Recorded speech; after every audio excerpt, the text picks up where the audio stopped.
Mr. President, thank you very much for your invitation and this opportunity to address the European Parliament. I have been a parliamentarian in my own country for 23 years, and during 3 I was with your neighbours of the Parliamentary Assembly of the Council of Europe. So allow me to say, dear colleagues, the United Nations was created after the Second World War exactly because the world wanted to avoid another tragedy of the same dimension. But I believe this was exactly the main motivation for the creation of the European communities, with one very important difference, that the European communities and the European Union are clearly the most successful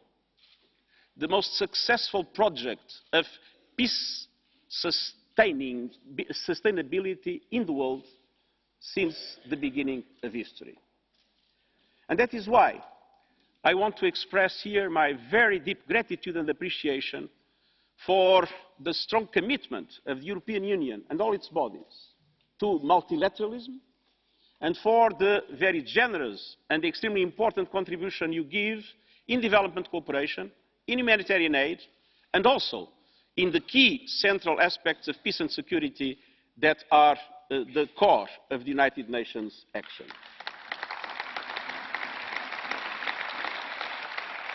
You see the European Union involved around Libya.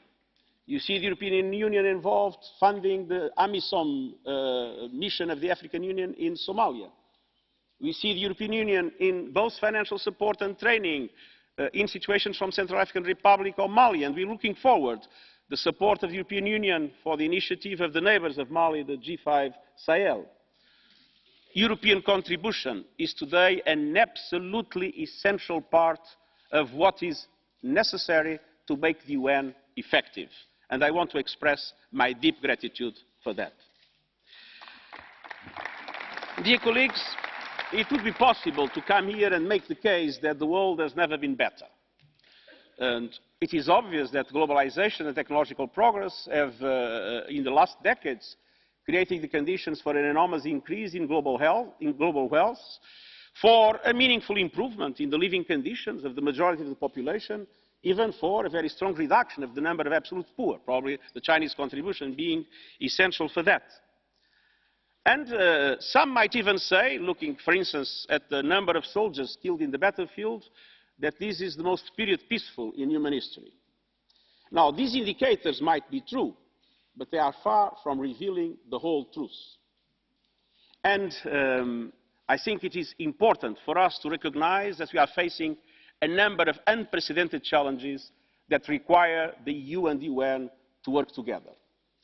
Allow me to mention briefly 4 of them. First, conflict.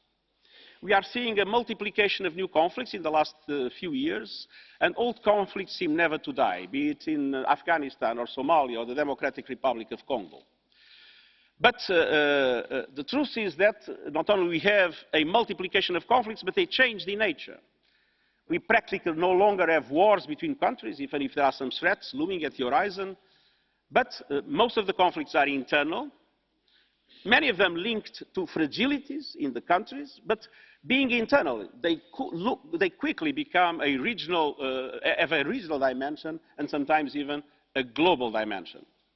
At the same time, they tend to be asymmetric, more and more complex, more and more interlinked, and more linked with the new threat of global terrorism in the world.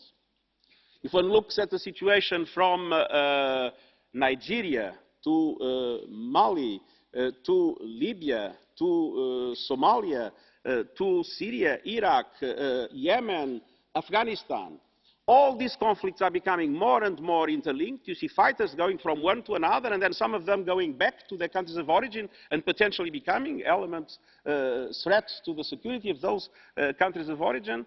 And we see these conflicts becoming more and more interlinked. They are indeed today a very relevant threat to our global security wherever we live. And at the same time, it is clear that power relations in the world became less obvious, and with power relations less obvious, it seems that there is no respect, and impunity and unpredictability became the name of the game. Now, in this context, when one looks at the present trends of conflict, it is absolutely essential to create the conditions to revert this trend. And for that, it is clear we need to strengthen multilateral capacity to address conflicts, to solve conflicts, and to prevent and sustain peace. And this is an area where the European cooperation with the United Nations is absolutely crucial. We need to strengthen our own capacity to solve many of the conflicts around the world. But that forces us to look into their nature. Look at Syria. These conflicts are conflicts where nobody is winning, everybody is losing. And not only everybody is losing from the point of view of the citizens of the country, the enormous suffering of the Syrian people, but we see the impact on the destabilization of the region, and we see Syria clearly as one of the feeding factors of global terrorism.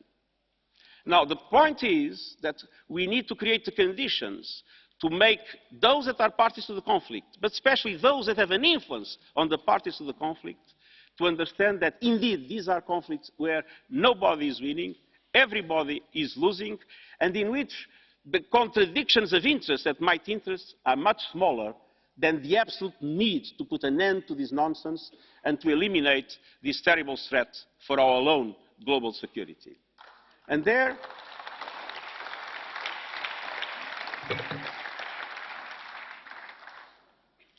as I said, we need to strengthen the capacity of the United Nations, both in conflict resolution and in preventing and sustaining peace, our new most important priority, but we will never be able to do it without a very strong support and commitment from the European Union. A strong and united Europe is an absolutely fundamental pillar of a strong and effective United Nations, and this is a very clear message I would like to address to you all.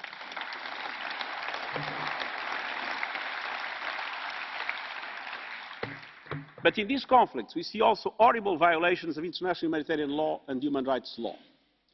And that is why I would like to mention the second challenge.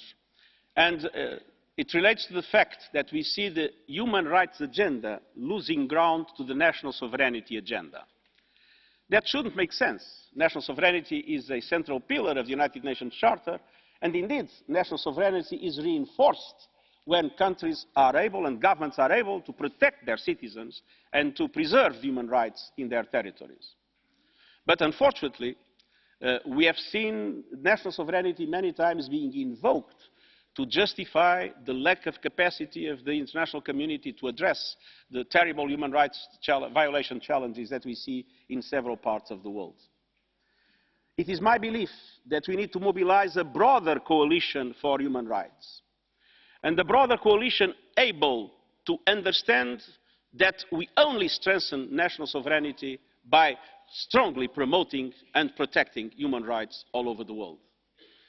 But for that coalition to be effective, I think we need two conditions. First, we need to have a comprehensive view of human rights, civil and political rights, but also economic, social and cultural rights. And second, it's important not to be biased. It's important not to have double standards or either agendas. I think it's absolutely crucial to understand that human rights are invaluable in themselves, and they should not be used at the service of other political projects. And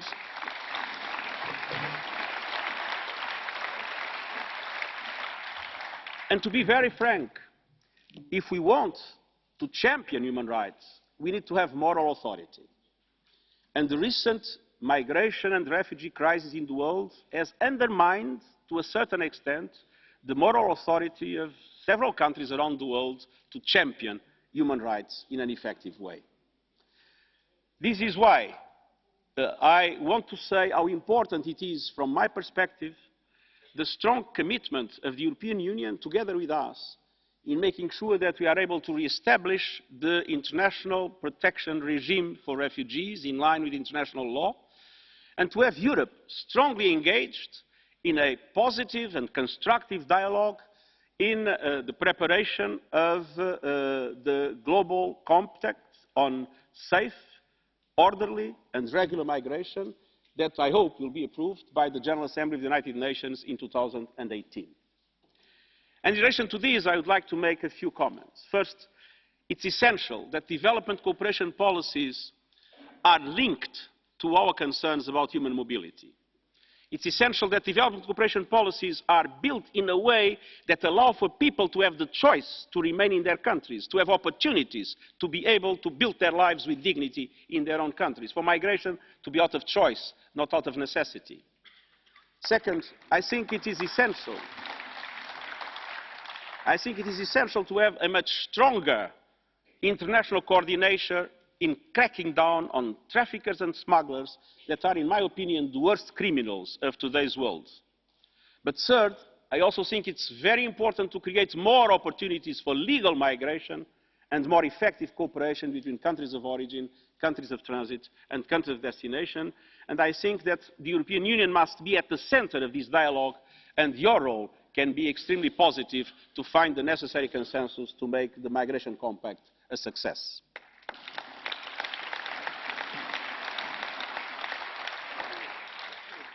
Now, this massive displacement we are witnessing in today's world brings me to the third challenge I wanted to mention to you.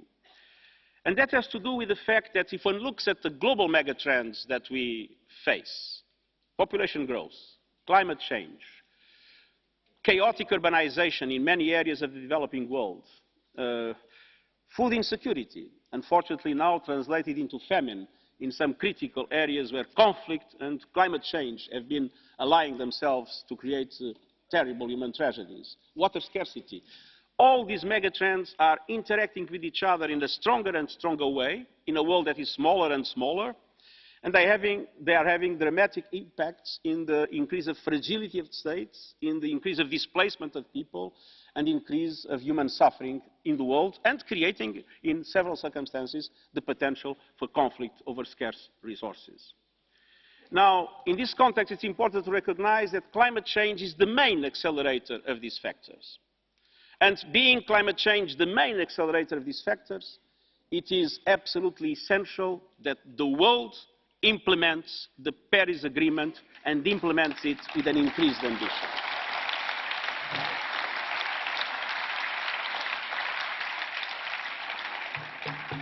And if any government doubts about this objective, that is a reason for all others to come together and make sure that we stay the course in relation to the implementation of the Paris Agreement, and that we build a broader coalition with the civil society, with the business community, with the cities, with the regions, in order to be able to make sure that our ambitions are met and that we are able to tame climate change to the benefit of our present situation, but also to the benefit of our children and grandchildren. And in relation to this, it's also important to understand that this is not only the right thing to do, this is the smart thing to do, as green business are becoming more and more recognized as good business. And those countries that will not bet in the green economy will inevitably lag behind in development in the years to come. So it's the right thing to do, it's the smart thing to do, and we count on Europe to lead this effort at global level.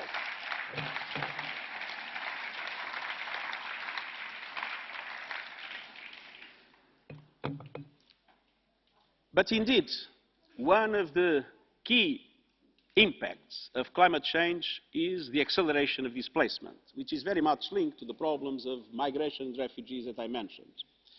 And this brings me to a fourth challenge. Globalization has had an enormous positive impact, as I mentioned, together with the technological development in relation to wealth, living conditions, the reduction of poverty, as I said in the beginning of my intervention. But globalization left a lot of people behind. And we see that in the rust belts of this world. We see that in massive youth unemployment in different parts of the world, even a little bit in Europe to a certain extent compared with other areas, but very clearly in North Africa and the Middle East, which represents a tragedy for young people, a very strong limitation for the development of the countries, but more and more, a meaningful threat for our global security. as youth without employment, without jobs, without opportunities, is becoming, in some areas of the world, one of the key areas of recruitment of terrorist groups and one of the factors that facilitate the propaganda of extremist organizations. Now, in this context, we need to recognize that globalization and technological progress also have dramatically increased inequalities at global level and at country level. 8 persons in the world have today as much wealth as half of the world population. And all these factors have contributed to undermine the trust between peoples and the political establishments at national level, but also the trust between peoples and international organizations like the UN, and the trust in global solutions for our global problems. That is the reason why I am strongly engaged in the reform of the UN, to be able to make the UN more effective, more cost-effective, but more than anything else, to make the UN closer to the aspirations, the needs, and the perspectives of the peoples we are supposed to serve. That means, for us, the reform of the UN development system, to make it much more effective in supporting member states in the implementation of the Agenda 2030, that we hope, as an agenda for sustainable development, can bring a very important contribution to re-establish that trust between peoples and the international systems, based on making sure that no one is left behind, making sure that we have a more fair globalization. At the same time, the reform of our peace strategy, operational setups and architecture, in order to make us more able to face the challenges, namely of today, peacekeeping. We have more and more peacekeeping operations where peace is elusive and where peacekeepers see themselves in the middle of a conflict with extreme difficulties to protect the peoples they are supposed to protect. This requires a strategic analysis and new partnerships, namely with the African Union, with several African regional organizations, but very central cooperation with the European Union on these regards. And reform of our own internal management system. Some of the rules and regulations that were accumulated for decades in the UN seem to be created to make sure that we are not able to act effectively. And we need to make sure that we create the trust between member states, namely Western countries and the G77, to understand that there is a win-win solution, making the UN more flexible, but at the same time, with decentralization, simplification of procedures, with more freedom of movement of the Secretariat, at the same time with more transparency and more accountability to make sure that there is full responsibility for anything we do. Reforms essential at the level of the United Nations. I think reforms essential at the level of all international organizations, but also the understanding that we need to rebuild that trust both at country level and at global level. All our societies are becoming multi-ethnic, multicultural and multi-religious. In my opinion, this is a good thing, and I believe diversity is a richness, not a threat. But it would be naive to think that it would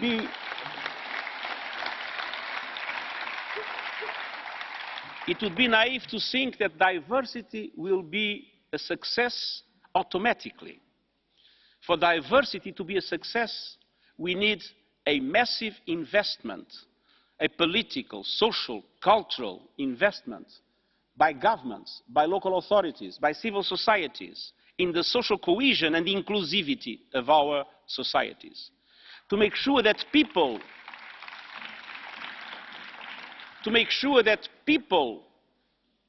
understand that their identities are respected, but at the same time that they belong to the community as a whole with all its rights and obligations. And at the same time, we need at global level to understand that diversity will not be automatically a source of peace and understanding.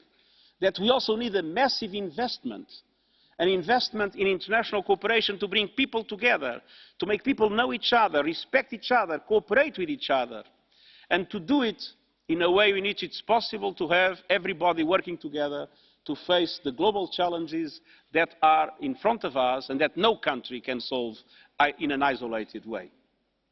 Now, it is in this context, and allow me to say a few words as a European, it is in this context that I strongly believe that the values of the Enlightenment are the most important contribution that Europe has given to world civilization. And that those values of tolerance, la primauté de la raison, those values must be a very solid cornerstone of our capacity to build a more tolerant, more fair, more just, more peaceful and more prosperous world. Thank you very much.